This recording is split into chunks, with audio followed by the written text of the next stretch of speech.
नमस्कार। ये रसों से संबंधित आपका सेकंड सेशन है। फर्स्ट सेशन में मैंने बताया आप लोगों को कि रस क्या है, रस को कैसे पढ़ना चाहिए, इसका संस्थापक कौन था या किस तरीके से श्रृंगार रस होता है। इन सारी चीज़ों के बारे में हम लोगों ने अध्ययन किया। अब आज के इस वीडियो में हम लोग समझने वाले हैं कि श्रृंगार रस के प्रकार क्या हैं। तो सबसे पहले श्रृंगार रस के जो प्रकार हैं वो श्रृंगार रस दो प्रकार के होते हैं। एक होता है संयोग श्रृंगार रस, एक मिनट ये मार्कर नहीं चल रहा है। एक होता है संयोग श्रृंगार रस, संयोग श्रृंगार रस, और दूसरा होता है वियोग श्रृंगार रस, वियोग श्रृंगार रस। इसे दूसरे नाम से बोला जाता है संभोग श्रृंगार रस, संभोग श्रृंगार रस, और इसका दूसरा नाम है विप्रलंभन, विप्रलंभन श्रृंगार रस। तो सबसे पहले याद रखिए यार, श्रृंगार रस क्या है। जैसे हम आपको बताएं कि जब कोई नायक या नायिका एक दूसरे के पास रहकर या एक दूसरे से दूर होकर भी अत्यंत प्रेम करते हैं तो ऐसे रस को हम लोग श्रृंगार रस कहते हैं। श्रृंगार रस दो प्रकार के होते हैं। जैसे अभी आपको हम कल भी इस वीडियो में बताया गया था कि जब भगवान श्री राम से सीता जी का दूर होना हुआ, दूर सीता जी चली गई, तो भगवान श्री राम पेड़ पौधों से पूछ रहे हैं, पक्षियों से पूछ रहे हैं कि हे खग, हे मृग, हे मधुकर श्रेणी, तुम देखी सीता मृग नैनी, यानी मेरे मृग नयन वाली सीता को आपने कहीं देखा है। मतलब यहाँ पर भगवान श्री राम ये तक भूल गए हैं कि हम किससे पूछ रहे हैं, कौन सीता का परिचय दे पाएगा या नहीं दे पाएगा। अर्थात कोई नायक या नायिका एक दूसरे के प्रेम में इतना ज़्यादा रतिपूर्ण हो जाए, इतना ज़्यादा प्रेम हो जाए कि वे वास्तविकता को भी भूल जाएं, ऐसे रस को श्रृंगार रस कहते हैं। जैसे मैं बोलूं, तुझे देखना इबादत, तेरी याद बंदगी है, तुझे कैसे भूल जाऊं, तू मेरी जिंदगी है। तो श्रृंगार रस में सबसे पहले संयोग श्रृंगार रस क्या होता है। तो जब कोई नायक या नायिका एक दूसरे के पास रहकर एक दूसरे को स्पर्श करके या आलिंगन करके रति को उत्पन्न करें या प्रेम करें तो ऐसे रस को संयोग श्रृंगार रस कहा जाता है। और जब कोई नायक या नायिका दूर रहकर एक दूसरे से अत्यंत प्रेम करें तो ऐसे रस को वियोग श्रृंगार रस कहा जाता है। जैसे अगर संयोग श्रृंगार रस का उदाहरण बताएं तो बोल सकते हैं, मेरे तो गिरधर गोपाल दूसरो न कोई, मेरे तो गिरधर गोपाल। ये क्या उदाहरण है संयोग श्रृंगार रस का। वियोग श्रृंगार रस का, हे खग, हे मृग, हे मधुकर श्रेणी, तुम देखी सीता मृग नैनी, ये कैसा उदाहरण है। तो ये वियोग श्रृंगार रस का उदाहरण है। समझ गए। तो अब मैं आशा करता हूँ कि श्रृंगार रस आपका बेहतरीन तरीके से क्लियर हो गया होगा। अब हम लोग चलते हैं हास्य रस पर। हास्य रस क्या है। जब किसी काव्य को पढ़कर, सुनकर या किसी दृश्य को देखकर हमारे मन में हंसी या हास नामक स्थायी भाव आता है तो उसे हास्य रस कहते हैं। जैसे मैं उदाहरण आपको बताऊं, हाथी जैसी देह है, गैंडे जैसी खाल, तरबूजे सी खोपड़ी, खरबूजे से गाल। मेरा कहने का मतलब यहाँ पे अगला व्यक्ति दूसरे व्यक्ति का ऐसा मजाक उड़ा रहा है। हाथी जैसी देह है, गैंडे जैसी खाल, तरबूजे सी खोपड़ी, खरबूजे से गाल। तो यहाँ पर एक व्यक्ति द्वारा दूसरे व्यक्ति का कथनों के माध्यम से, तथ्यों के माध्यम से मजाक उड़ाया जा रहा है।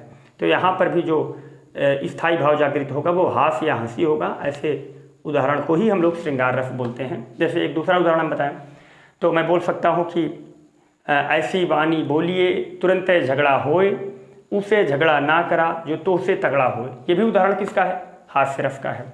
तो मैं समझता हूँ कि हास्य रस आपका क्लियर हो गया होगा। अब इसके बाद वीर रस क्या है। देखो मैं संक्षिप्त में सारी चीज़ों को बता रहा हूँ, आप धीरे धीरे चीज़ों को अगर समझेंगे और उदाहरण सहित आप चीज़ों को ध्यान देंगे तो निस्संदेह आपको समझ में आएगा। देखो यार, वीर रस क्या है। वीर का शाब्दिक अर्थ क्या है, उत्साह या उमंग। यानी किसी काव्य को पढ़कर या किसी काव्य को सुनकर या किसी दृश्य को देखकर या किसी की बातों को सुन के मेरे हृदय, मेरे शरीर, मेरे मन में उत्साह जागृत हो जाए तो उसे हम लोग उत्साह, इस तरीके के स्थायी भाव, जैसे उत्साह नामक स्थायी भाव उत्पन्न होगा तो उसे वीर रस कहते हैं। जैसे अभिमन्यु ने कहा, सत्य कहता हूँ सखे सुकुमार मत जानो मुझे, सत्य कहता हूँ सखे सुकुमार मत जानो मुझे, यमराज से भी युद्ध में तत्पर सदा मानो मुझे, मतलब ये क्या है, वीरता का परिचय दे रहे हैं अभिमन्यु। तो इस प्रकार के रस को हम लोग वीर रस कहते हैं। करुण रस क्या है? तो करुण रस का मतलब क्या हुआ कि जैसे उदाहरण में मैं बताऊं, करुण रस का स्थायी भाव है करुणा, पीड़ा, या मैं बोल सकता हूं कि करुणा, पीड़ा या दुख बोल सकता हूं। करुणा हो गया, पीड़ा हो गया, दुख हो गया, ऐसे करुण रस के स्थायी भाव होते हैं।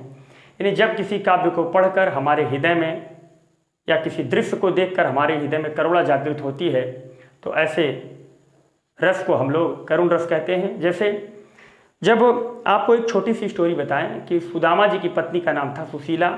सुशीला एक दिन अपने घर के बाहर बैठी हुई थी और एक संत से मुलाकात हुई और संत ने कहा कि तुम सुदामा की पत्नी हो? तो उन्होंने कहा हाँ, हम सुदामा की पत्नी हैं।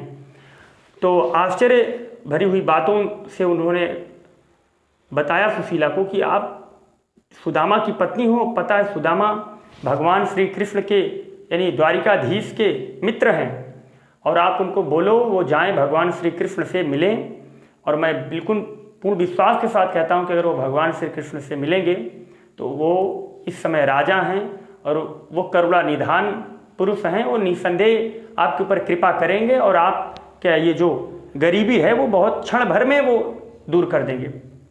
तो ये सब बात सुदामा जी से सुशीला जी का हुआ।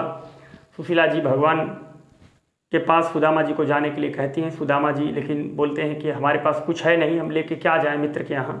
तो आप सुने होंगे कि 4 घर से अलग अलग घर से चावल मांग के एक पोटली में बांध के भगवान श्री कृष्ण के पास सुदामा जी को भेजा जाता है।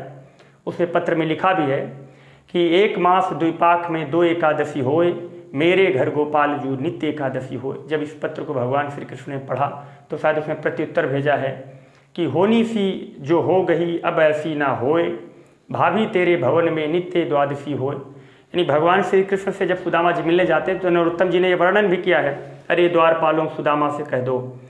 तो जब भगवान श्री कृष्ण से मिलने के लिए सुदामा जी जाते हैं तो सुदामा जी को भगवान श्री कृष्ण जब अपने सिंहासन पर बैठाते हैं और उनका पैर धुलने के लिए रुक्मिणी को आदेश देते हैं कि जाओ जल लेके आओ, तो उस समय भगवान श्री कृष्ण जब सुदामा जी के चरणों को देखते हैं तो सुदामा जी के चरणों में कई कांटे चुभे हुए हैं, कई फफोले पड़ गए हैं, फूट गए हैं, धूल के कण लगे हैं।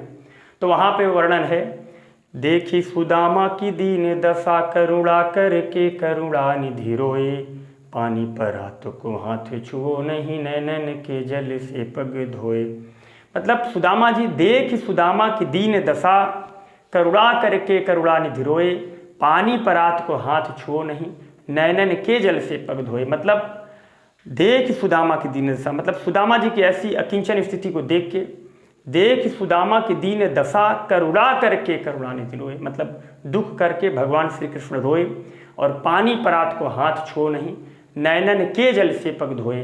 तो इस तरीके के अगर स्थायी भाव आपके मन में आ रहे हैं, दुख आ रहे हैं, तो उसे हम करुण रस कहते हैं। जैसे आप जानते हैं जो भी भक्ति गीत होते हैं, राष्ट्रीय गीत होते हैं, शहीद दिवस पर जो गाने गाए जाते हैं, जैसे आप सुने हो, है मेरे वतन के लोगों जरा आँख में भर लो पानी, जो शहीद हुए हैं उनकी जरा याद करो कुर्बानी। ये भी कैसा रस है? करुण रस है। तो जहाँ पर हमारे हृदय में करुणा जागृत हो, दया जागृत हो, तो ऐसे रस को हम लोग करुण रस बोलते हैं। तो मैं आशा करता हूँ कि करुण रस भी आपका क्लियर हो गया होगा। अब इसके बाद हम लोग पढ़ने वाले हैं कि रौद्र रस क्या है। रौद्र का शाब्दिक अर्थ है क्रोध या क्षोभ।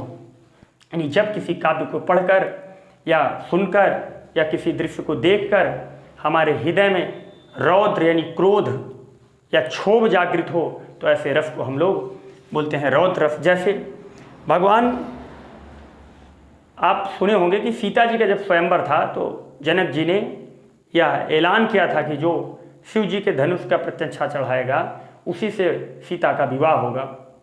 अब एक दिन सारे राक्षस पहुंचते हैं उस सभा में, भगवान श्री राम और लक्ष्मण भी पहुंचते हैं विश्वामित्र जी के साथ। लेकिन ये जब कोई राक्षस धनुष तोड़ नहीं पाता तो उस सभा में जनक जी ने कहा, उन्होंने ये कहा कि हाँ, ऐ दूर देश के राजा गण, हम किसे कहें बलशाली है, हमको तो ऐसा लगता है पृथ्वी वीरों से खाली है। मतलब क्रोध हमको आ गया कि जब आप इतने बड़े बड़े योद्धा इस पृथ्वी पर हैं और उनसे धनुष नहीं टूट रही है। तो ऐ दूर देश के राजा गण, हम किसे कहें बलशाली है, हमको तो ऐसा लगता है पृथ्वी वीरों से खाली है। ये क्या है?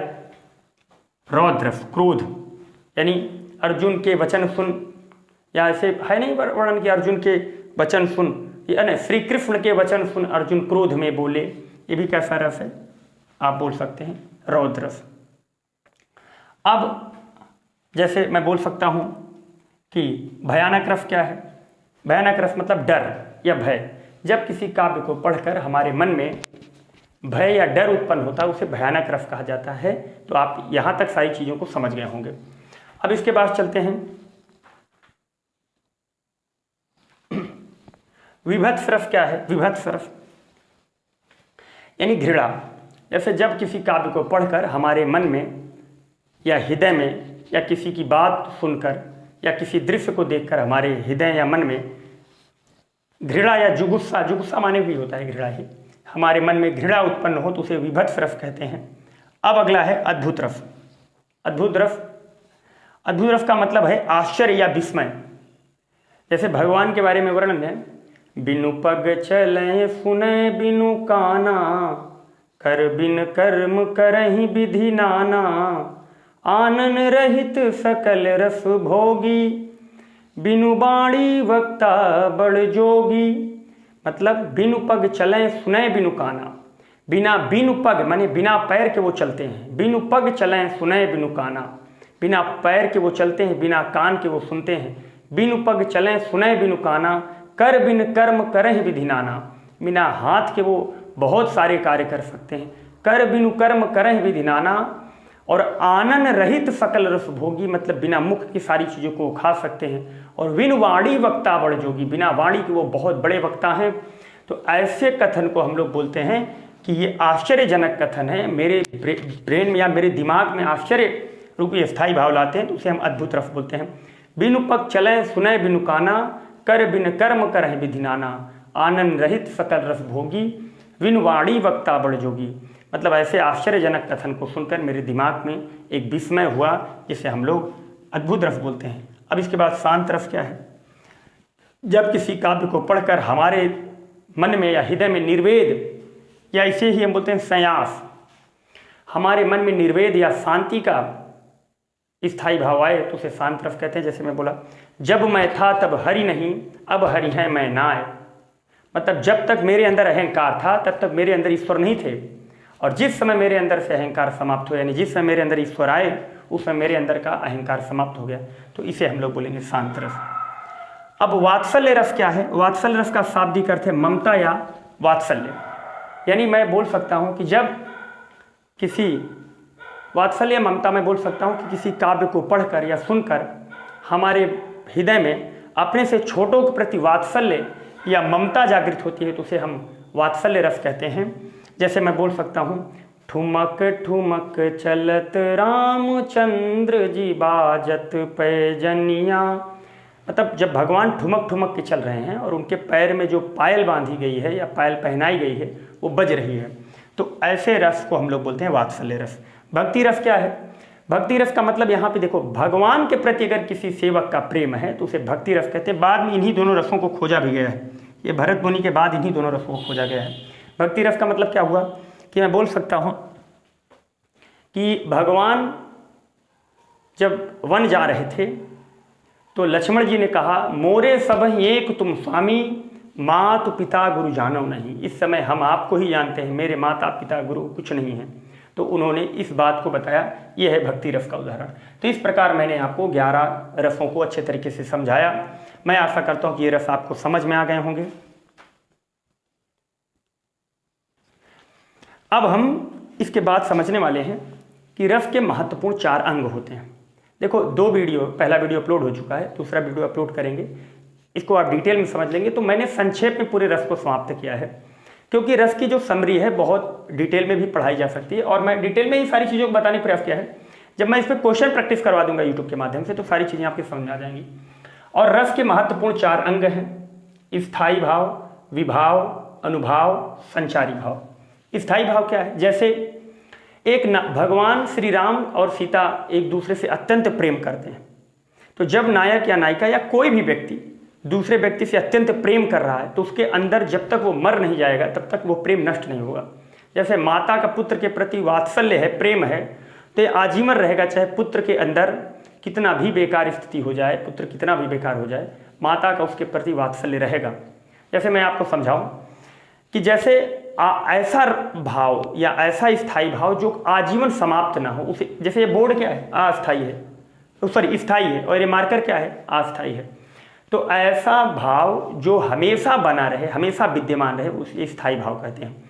जैसे माँ का पुत्र के प्रति आजीवन ममता या वात्सल्य का भाव रहता है, हमें अपने दुश्मन के प्रति हमेशा रौद्र का भाव रहता है, तो उसे बोलते हैं स्थायी भाव। विभाव क्या है? अस्थायी भाव जिसके कारण आता है। अब स्थायी भाव दो कारणों से हो सकता है। विभाव में दो कारण हैं। जैसे विभाव में, जैसे मेरे अंदर जिसके कारण आया, व्यक्ति के कारण अगर दुख या करुणा का स्थायी भाव आया तो व्यक्ति क्या है, विभाव है।